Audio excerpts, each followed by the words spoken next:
Un gesto vile, unanime la condanna alla busta piena di polvere bianca recapitata in comune a Treviso ed indirizzata al sindaco Mario Conte. Il primo ad esprimere vicinanza al primo cittadino è l'ex sindaco sceriffo Giancarlo Gentilini, che avverte il suo giovane successore del pericolo. Sappi che sei a rischio, quindi cerca di essere sempre accompagnato, eccetera, e non fare mai le buttate in mezzo, eccetera.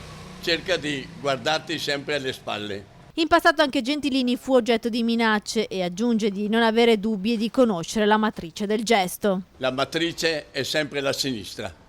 Ecco, e quindi Conte è un leghista e subisce le conseguenze che Gentilini ha già sopportato per anni e anni. Io ho sempre guardato in faccia tutti quelli che mi erano vicini e non ho mai avuto timore, anzi mi hanno dato la carica per cercare di portare l'ordine pubblico all'eccellenza e l'avevo portata. Solidarietà al sindaco Conte anche dall'opposizione in consiglio comunale. Gli devo esprimere anche pubblicamente la solidarietà da parte di tutto il gruppo del Partito Democratico e da tutto il Partito Democratico. Tutti gli iscritti si uniscono nella ferma condanna di un gesto pericoloso, stupido e vergognoso. I mezzi di lotta politica non sono mai questi, quindi le nostre posizioni saranno sempre di dialogo ma di condanna su questi temi.